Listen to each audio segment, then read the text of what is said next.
Assalamualaikum viewers, welcome to my YouTube channel. In today's module, I will be teaching you a very essential topic, namely depreciation and its types. It is a very important topic. आप अगर देखिएगा पास papers को senior auditor के test में ले लीजिए तो तकरीबन 6 to 7 MCQs डेप्रिसिएशन के आए थे। और अगर आप कॉमर्स लेक्चरशिप के टेस्ट को देखेंगे तो उसमें भी हर साल में मतलब जो आपके 2005 का पास पेपर उठाएँ, 13 का उठाएँ तो डेप्रिसिएशन के MCQs आते हैं।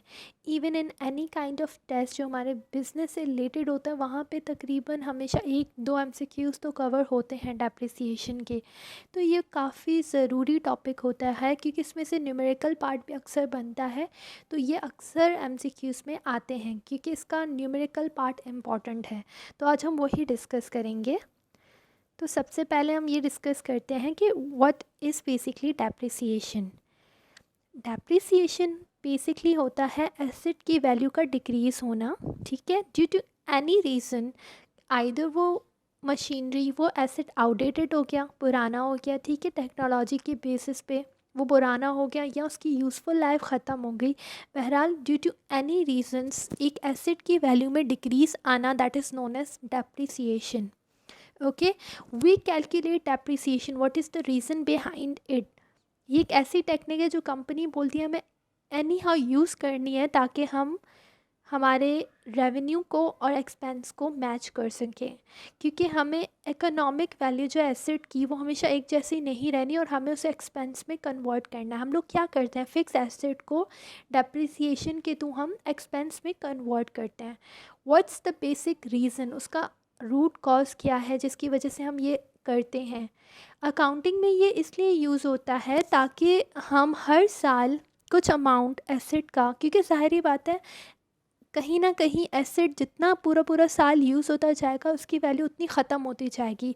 तो उसकी वैल्यू में से हम कुछ जो है निकाल लेते हैं, काटते जाते हैं, ठीक है, और वो अमाउंट हम सेपरेट एक अकाउंट में रखते हैं, that is called as accumulated depreciation. उसमें हम लोग ये क्यों अमाउंट रखते हैं, ताकि एट द टाइम जब एसेट बिल्कुल ख़त्म हो जाए, उस बिल्कुल यूज़फुल ना हो, तो उस टाइम पे हम उसे सेल करके नया एसेट ला सकें। असल रीज़न ये होता है, ठीक है, क्योंकि हम लोग अक्सर अपने डेप्रिसिएशन कर क्यों रहे हैं, क्यों एस्टिमेट्स लगा रहे हैं, क्योंकि ये ज़रूरी है। क्योंकि कहीं ना कहीं उस एसेट की वैल्यू ख़त्म भी तो होती जा रही है, हमें बैलेंस शीट में शो करना है कि भाई इतना अमाउंट एस्टिमेट है कि ये ख़त्म होगी, इसकी वैल्यू एक जैसी वैल्यू कभी भी नहीं रह सकती। यू कैन सी कि एक चीज़ आप ख़रीदोगे 10,000 की कोई मशीनरी ली एंड आफ्टर द 5 years कि आपको वही सेम प्राइस में वही वैल्यू आपको मिल जाएगी जब आप उसको सेल करोगे। आप मोबाइल्स को कंसीडर करो, when you use your mobile for 2 to 3 years, उसके बाद आप सेल करते हो तो आपको कम अमाउंट ही मिलता है क्योंकि उसकी यूज़फुल लाइफ ख़त्म होती है। Same in the case in this. अब यहाँ पे हमारी डेप्रिसिएशन की 3 टाइप्स होती हैं, ठीक है। फर्स्ट एक तो हमारा डेप्रिसिएशन है जो किस पे लग रहा होता है, हमारे फिक्स एसेट पे, ठीक है। उसके अलावा अमोर्टाइजेशन होती है। अमोर्टाइजेशन भी डेप्रिसिएशन की तरह सिमिलर होती है but applies to intangible assets. अब डेप्रिसिएशन फिक्स एसेट पे लगा था, अमोर्टाइजेशन जो लगती है अप्लाई होती है ऑन इनटेंजिबल एसेट्स जिनको हम टच नहीं कर सकते। फॉर सपोज पैटर्न्स, हमारे ट्रेडमार्क्स और लाइसेंस वगैरह हैं, ठीक है।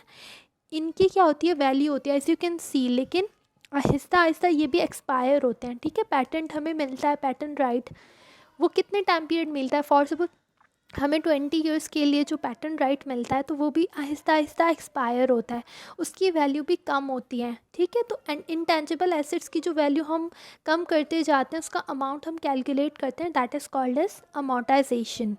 Now let's move on towards the third one, that is depletion. Depletion क्या होता है, also lower the cost value of an asset incrementally through schedule charges to income. लेकिन डिफरेंस क्या है, ये भी कम करता है अमाउंट को, लेकिन ये किन चीज़ों को कम करता है, wearing out of depreciable assets और एजिंग लाइफ ऑफ इंटेंजिबल्स। ये बेसिकली नेचुरल रिसोर्सेज आप काउंट करें, जो नेचुरल रिसोर्सेज हमारे पास होते हैं, हमारे पास पेट्रोल हो गया, हमारे पास ऑयल हो गया, इस तरह की चीज़ें भी एक्सपायर होती हैं, ठीक है।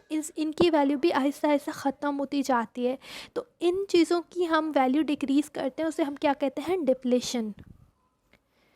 अब मैं यहाँ पे आपको 4 बेसिक टाइप्स को डिस्कस करूँगी। बहुत सारे टॉपिक्स हैं, बहुत सारे टाइप्स हैं, लेकिन यहाँ मेजर जो मोस्टली टेस्ट में आते हैं वो 4 होते हैं। एक number 1 the straight line method, number 2 the diminishing method, the third one is sum of year digit method, जो हमारा थर्ड वन ये होता है। उसके अलावा हमारे पास और भी बहुत सारे मेथड्स होते हैं, एन्युइटी मेथड होता है, उसके अलावा इंश्योरेंस पॉलिसी मेथड भी होता है, लेकिन हम यहाँ मेजर पढ़ने वाले हैं। मैं थोड़ा सा इंट्रो बाकियों का भी दे दूँगी। तो first is straight line depreciation method. First of all it is also called as fixed instalment method और ओरिजिनल कॉस्ट मेथड। अब इसे फिक्स्ड इंस्टॉलमेंट मेथड क्यों कहा जाता है? क्योंकि ये कांस्टेंट वैल्यू रखता है। हमेशा एमसीक्यूज़ में अगर ये चीज़ आती है तो याद रखिएगा किस मेथड में डेप्रिसिएशन का अमाउंट कभी भी चेंज नहीं होता, वो फिक्स होता है। यानी अगर हमने कहा कि एक साल में 10,000 डेप्रिसिएशन लगेगी तो हर साल 10,000 लगेगी, थोड़ी सी कोई चेंजेस नहीं आएगी, फिक्स्ड है। इसीलिए it is called as fixed instalment method. और उसे हम ओरिजिनल कॉस्ट भी बोलते हैं, क्योंकि हम क्या करते हैं, ओरिजिनल कॉस्ट जो हमारी मशीनरी की थी उस पर हमने एक दफ़ा कैलकुलेट की, उसके बाद हम बस उसी से डिडक्ट करते रहते हैं। ठीक है, यानी अगर 1,00,000 मशीनरी की वैल्यू थी, उसकी ओरिजिनल कॉस्ट 1,00,000 थी, हमने एक दफ़ा फिक्स्ड अमाउंट को डेप्रिसिएशन के लिए कैलकुलेट कर लिया, अब हर साल वही होगा। ठीक है, this is a simplest method, ये सबसे ज़्यादा सिंपलेस्ट मेथड है और सबसे ज़्यादा यूज़ करने वाला है, ये भी याद रखिएगा। ठीक है, it involves allocation of an even rate of depreciation every year over the useful life of an asset।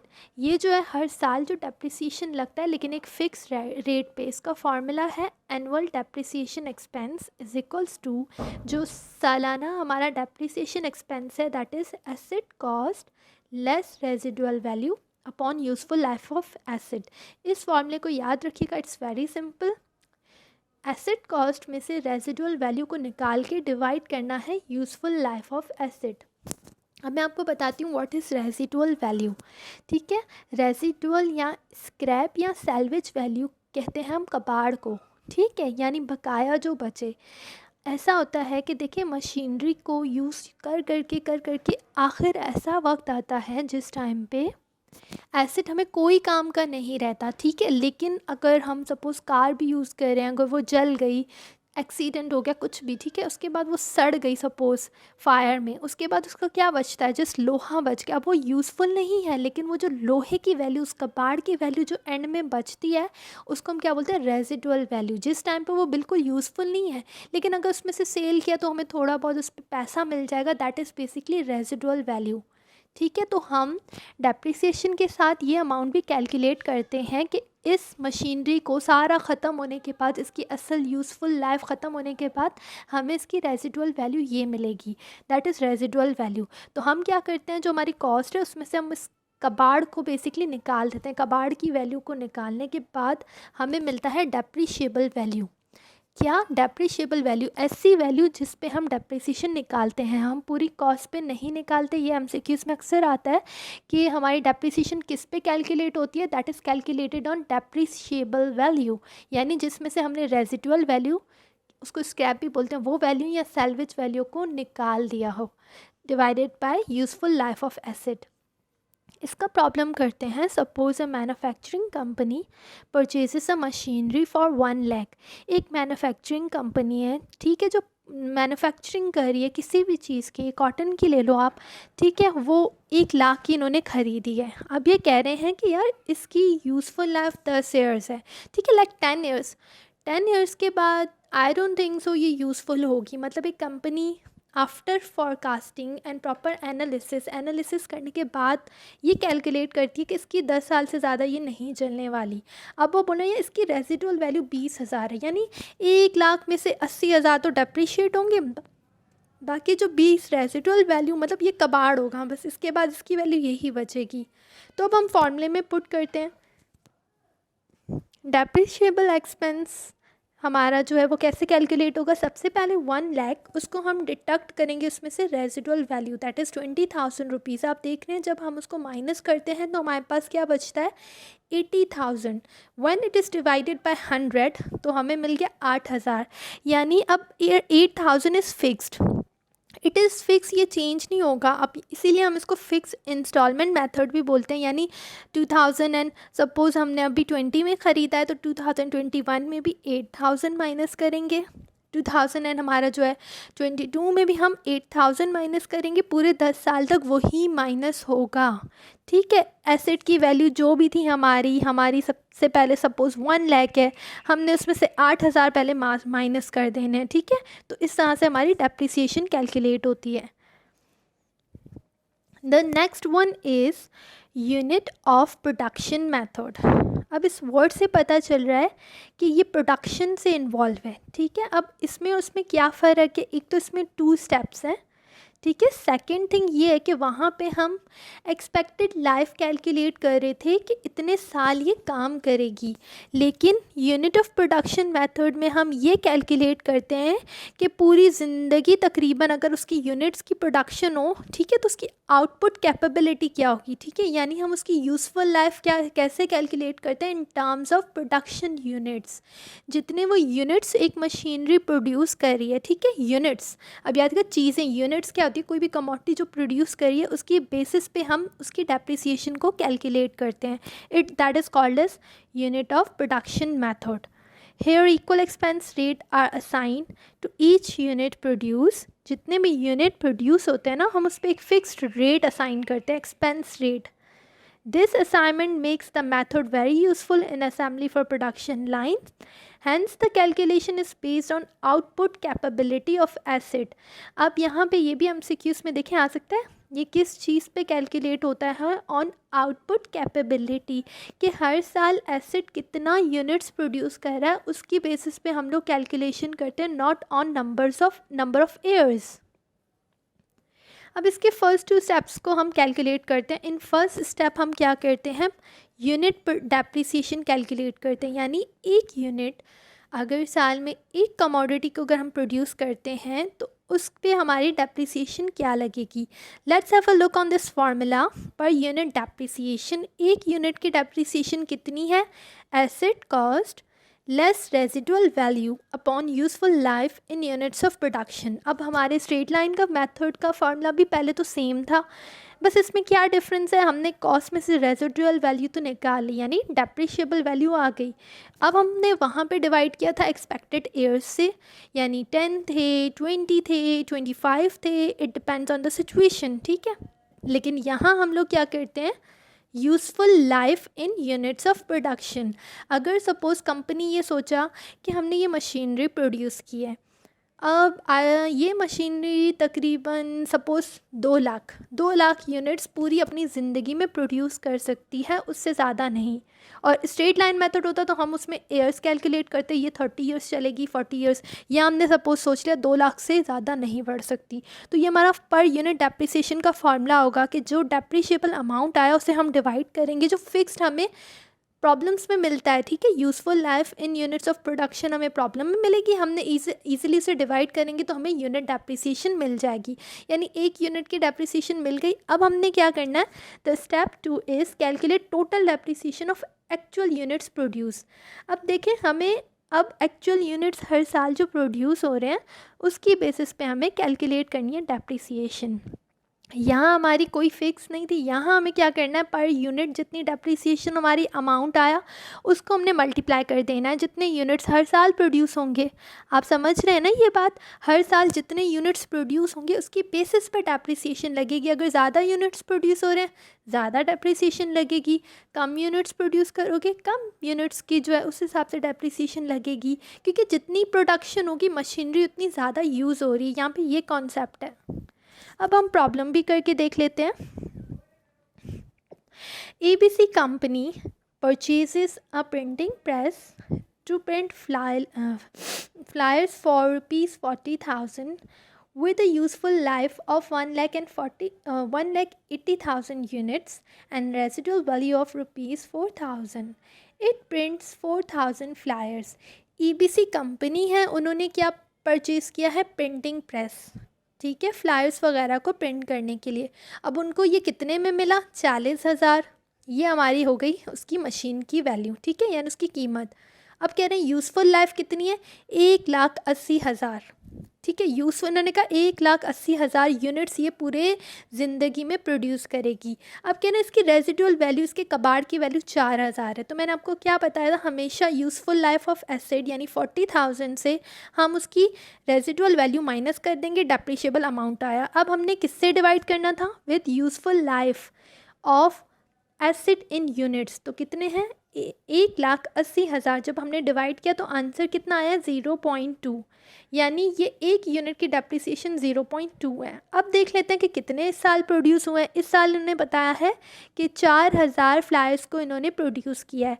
तो हम कैसे टोटल डेप्रिसिएशन एक्सपेंस काउंट करेंगे, 0.2 एक यूनिट की डेप्रिसिएशन मल्टीप्लाई बाय 4,000, तो हमें टोटल अमाउंट पता चला कि 800 जो है डेप्रिसिएशन लगी है। So total depreciation expenses 800 which is accounted once the per unit depreciation is found out. ये तभी फाइंड आउट हो सकता है जब हम पर यूनिट डेप्रिसिएशन कैलकुलेट करें, वरना कैलकुलेट नहीं हो सकता। Okay, now the third one is diminishing volume method. This method is also called as reducing installment method, reducing balance method और डिक्लाइनिंग मेथड। अब ये याद रखिएगा, ठीक है, या फिर fixed percentage on diminishing balance. Straight line method क्या था, हमारी फिक्स्ड इंस्टॉलमेंट थी, ठीक है, लेकिन वहाँ पे हमारी क्या होती थी, ये नहीं देखते थे एसिड का वैल्यू अभी कितनी बची है, वहाँ पे 2,000 है तो 2,000 ही लगेगा। यहाँ का इनका ये कॉन्सेप्ट था कि रेट तो फिक्स है, 20% डेप्रिसिएशन लगाओ या 30%, हर साल वो ही 30,000 लगेगी, लेकिन रिटन डाउन वैल्यू पे, रिटन डाउन वैल्यू समझ रहे हैं, यानी एक साल अगर एसिड की वैल्यू 10,000 है, दूसरे साल उसकी 80,000 हो गई, तो अब 10,000 के हिसाब से नहीं, 80,000 पे हम 30% या जो भी हमने डेप्रिसिएशन का फिक्स रेट कैलकुलेट किया उस पे हम कैलकुलेट करेंगे। यानी रिटन डाउन वैल्यू पे हर साल एसिड की वैल्यू कम होती है ना, यानी डेप्रिसिएशन माइनस करो तो वैल्यू कम हो जाती है, उस कम वाली जो रिटन डाउन वैल्यू थी उस पे हम लोग ये कैलकुलेट करते हैं, इसीलिए it is called as diminishing value method and again it is called as reducing balance method। यानी जो बैलेंस आया रिड्यूस हुआ हम उस पर इसको कैलकुलेट कर रहे हैं, या फिर रिड्यूसिंग इंस्टॉलमेंट मेथड, जो हमारा रिड्यूस्ड अमाउंट आया उस पे हम फिक्स्ड अपनी इंस्टॉलमेंट को लगा रहे होते हैं, ठीक है। According to diminishing value method it is charge on reducing balance, जो रिड्यूसिंग बैलेंस था उस पर एंड अ फिक्स्ड रेट, यानी रेट तो फिक्स्ड है, it is fixed like a straight line method, but it is charge on reducing balance. वहाँ पे ऐसा सिचुएशन नहीं थी, यहाँ रिड्यूसिंग बैलेंस पे होगा।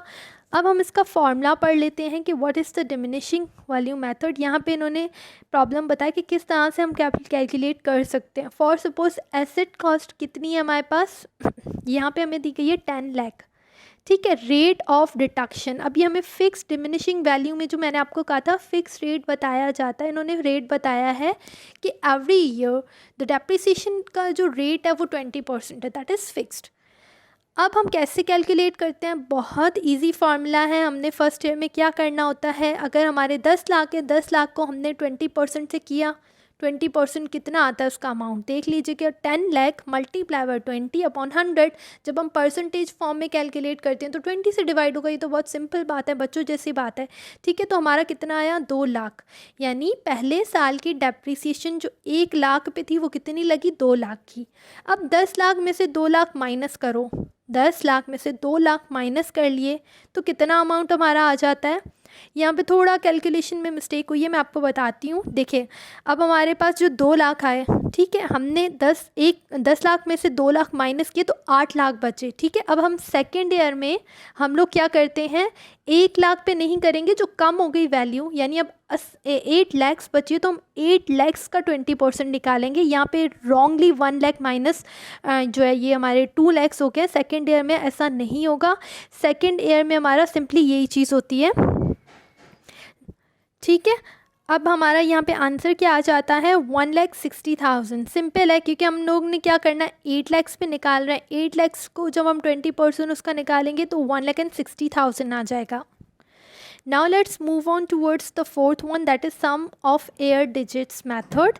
sum of air वर्ड से पता चल रहा है, यानी हम जो जितने साल हमारी एक्सपेक्टेड वैल्यू है उनका सम कर रहे हैं, एडिशन कर रहे हैं, ठीक है। तो अब ये मेथड में हम क्या कैलकुलेट कर रहे होते हैं, another accelerated depreciation method is sum of year digit method. This method recognizes depreciation at an accelerated rate.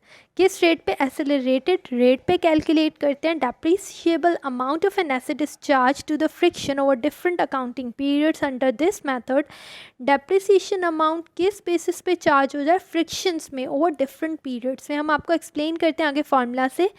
This friction is a ratio between remaining useful life on asset in a particular period and sum of air digits. यानी हम depreciation किस basis पे काम करें, charge करें, frictions की basis पे.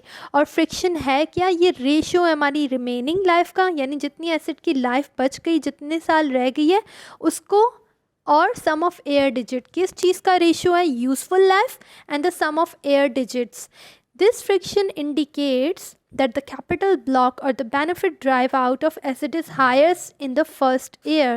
ये कह रहा है कि फ्रिक्शन बताती है हमें कि हमेशा जितना भी पहला साल होगा ना, ड्राइव जितना भी हमें बेनिफिट एसेट का मिलेगा वो हमेशा पहले साल में हमें ज़्यादा मिलेगा. ये तो ऑब्वियस बात है कि जब कोई चीज़ बिल्कुल न्यू आती है, ठीक है, जैसे मोबाइल की एग्जांपल ले लो, you use it in first year, तो फर्स्ट ईयर में ऑब्वियसली आपके बहुत स्मूथ होती है, वो हैंग नहीं होती, एंड बहुत स्मॉल मतलब पॉजिटिव सा टेक्सचर्स होते हैं, फीचर्स भी अच्छे होते हैं, रैम भी अच्छे से चल रही होती है, मतलब बहुत स्मूथ होता है, हमें प्रॉब्लम नहीं होती. लेकिन आफ्टर यूजेज जब 1 ईयर तकरीबन कंप्लीट हो जाता है तो नेक्स्ट ईयर से वो थोड़ा मज़े का यूज़ नहीं होती. जितना आप टाइम पीरियड लगाते हो उसके बाद मोबाइल का कैमरा भी आहिस्ता आहिस्ता देखें तो ख़राब होने लग जाता है, आपकी स्क्रीन टूट जाती है, मतलब कुछ ना कुछ मसले हो जाते हैं. यानी बेसिकली फर्स्ट ईयर जिसमें आपने उसे ख़रीदा उस टाइम पे उसको हाईएस्ट बेनिफिट्स होते हैं. ये हमारा सम ऑफ एयर डिजिट मेथड कहता है. अब इसको हम कैलकुलेट कैसे करते हैं, डेप्रिसिएशन एक्सपेंस. पहले तो depreciation expense is equals to कैसे कैलकुलेट होगा, डेप्रिशिएबल कॉस्ट. डेप्रिशिएबल कॉस्ट कौन सी होती है, मैंने आपको ऑलरेडी बताया था, वो कॉस्ट जिसमें से एसेट्स में से रेजिडुअल वैल्यू को आप निकालते हो, मल्टीप्लाई बाय रिमेनिंग लाइफ, यानी जितनी लाइफ बची है, 10 साल बची है, 9 साल बची है, divided by sum of air digits. अब बेसिक थिंग इज़ दैट कि हमें sum of year digit calculate करना है. वो कैसे कैलकुलेट होगा, यहाँ लिखा हुआ है sum of air digits is equals to n, bracket में फिर क्या लिखा हुआ है, n+1 और डिवाइडेड बाय 2, जहाँ n होता है यूज़फुल लाइफ ऑफ एसेट. अगर हमें प्रॉब्लम में 10 साल दी गई है तो हम n की जगह पे 10 लिखेंगे. लेकिन इसका एक और भी ट्रिक होती है, ठीक है. यूज़फुल लाइफ अगर 10 ईयर्स है सपोज, ठीक है 10, तो सम ऑफ एयर डिजिट इस तरह से भी कैलकुलेट हो सकता है, 1 + 2 + 3 + 4 + 5 + 6 + 7 + 8 + 9 + 10, ठीक है. यानी जितने हमारे पास एयर्स हैं ना उनको हम इस तरह से लिख के प्लस करते हैं, 1 2 3 4 5 6 7 8 9 10. अगर 5 साल हैं तो 1 2 3 4 5 को हम प्लस करते हैं, तो जितना अमाउंट होता है that is called a sum of year digit. Now it's up to you कि आप ये फार्मूला यूज़ करते हो या वैसे करते हो. वैसे ये फार्मूला ईजी है, सिंपल है. n ब्रैकेट में आप क्या कर रहे हो, n+1 डिवाइडेड बाई 2. अब एक प्रॉब्लम है, सपोज़ कह रहे हैं कि कॉस्ट एक एसेट की 1 लाख है, रेजिडुअल वैल्यू 10,000 है. तो मैंने आपको बताया था पहले हम डेप्रिशिएबल अमाउंट कैलकुलेट करते हैं in all types of depreciation. So first we calculate that depreciable amount. 1 lakh में से हमने 10 लाख को 1 लाख में से 10,000 को हमने माइनस कर दिया, तो हमें कितने मिलते हैं, 90,000. इट मींस 90,000 पे अब हमारी डेप्रिसिएशन का ही वैल्यू काउंट होगी, ठीक है. यूज़फुल लाइफ कितनी है, 3 इयर्स. अब मैंने आपको फार्मूला क्या बताया था, डेप्रिशिएबल अमाउंट किससे मल्टीप्लाई होगा, एक तो यूज़फुल लाइफ, ठीक है. अब 3 ईयर्स हमारी रिमेनिंग लाइफ है तो 3 ईयर्स होगी, सेकेंड ईयर है तो सेकेंड ईयर आ जाएगा, थर्ड ईयर तो थर्ड ईयर. डिवाइड किससे होगा, सम ऑफ एयर डिजिट्स से. अब हम वो कैलकुलेट करते हैं. मैंने आपको एक फार्मूला ये बताया था कि हम सिंपली क्या कर सकते हैं, 3 साल है तो 1 2 3 प्लस करेंगे, यहाँ पे जैसे लिखा है calculate sum of year digit method. Sum of air digits is equals to 3 + 1 ओ 3 + 2 + 1 इज इक्वल्स टू 6, यानी सम ऑफ एयर डिजिट्स क्या है, 6. अगर आप उस फॉर्मूले से यूज़ करो तब भी यही आएगा, ठीक है. अब हमें सम ऑफ एयर डिजिट मिल गया. अब हमें सिंपल फॉर्मूले में लगाना है. डेप्रिशिएबल अमाउंट भी 90,000 मिल गया. अब हम अगर फर्स्ट ईयर का कैलकुलेट करते तो हम कैसे करेंगे, फर्स्ट ईयर में डेप्रिशिएबल अमाउंट हमारे पास कितना आया था, 90,000, ठीक है. 90,000 को अब हम किससे मल्टीप्लाई करेंगे, थ्री से क्यों कर रहे हैं, क्योंकि टोटल 3 ईयर्स है हमारे पास, ठीक है। हमने 3 से मल्टीप्लाई किया डिवाइडेड बाय 6, क्योंकि सम ऑफ ईयर डिजिट ये है, तो उसका आंसर क्या आएगा 45,000। फर्स्ट ईयर का डेप्रिसिएशन अमाउंट आया 45,000, ठीक है। अब हम नेक्स्ट ईयर का कैलकुलेट करेंगे। अब हम नेक्स्ट ईयर का क्या होगा, रिमेनिंग लाइफ कितनी बची, पहले 3 साल की रिमेनिंग लाइफ थी, अब क्या हो जाएगी 2 साल बच गए। माइनस करोगे ना, एक एक साल कम होता जा रहा है इसमें, तो अब आप क्या करोगे 90,000 सेम जो आपका डेप्रिशिएबल अमाउंट आया था मल्टीप्लाई बाय 3 की बजाय 2 आएगा, क्योंकि अब रिमेनिंग लाइफ 2 बच गई, डिवाइडेड बाय एज़ यूजुअल किससे डिवाइड करेंगे 6 से। जब आप पूरा कैलकुलेट करेंगे तो आंसर क्या आएगा 30,000। Okay, let's move on towards the third year. अब 2 साल गुजर गए, अब कितने साल बचे, जस्ट 1, एक ही साल बचा। अब 90,000 multiply by 1 divided by 6 is equals to 15,000। And according to sum of year digit method हमने क्या पढ़ा था कि पहले साल में सबसे ज़्यादा डेप्रिसिएशन लगती है, आप देख सकते हैं 45,000, उसके बाद लगी 30,000, उसके बाद 15,000, यानी आहिस्ता आहिस्ता ईयर्स की बेसिस पे वो कम होती जा रही है। ये था आज का लेक्चर। उसके अलावा एक हमारे पास वैसे इंश्योरेंस पॉलिसी मेथड भी होता है, जिसमें हम लोग क्या करते हैं इंश्योरेंस रखते हैं, ठीक है। इंश्योरेंस रखते हैं हम लोग ताकि हम कोई फिक्स्ड एसेट खरीद सकें। अगर हमारा सपोज़ ये एसेट आहिस्ता आहिस्ता ख़त्म हो जाएगा तो हम क्या करेंगे, इंश्योरेंस जो हमारी रखी होगी हम उससे ख़रीद लेंगे। ये इसी तरह है कि वैसे हम एक्सपेंस काउंट करते हैं, उसकी बजाय हम क्या करें इंश्योरेंस का अमाउंट पे करें, that is insurance policy method. उसके अलावा there are many more methods, annuity method होता है, पर मेजर ये मेथड्स हैं। सो आई होप आपको ये लेक्चर समझ आया होगा। अगर आपको ये लेक्चर समझ आया तो लाइक एंड कमेंट कीजिएगा। थैंक यू, स्टे ब्लेस्ड, अल्लाह हाफिज़।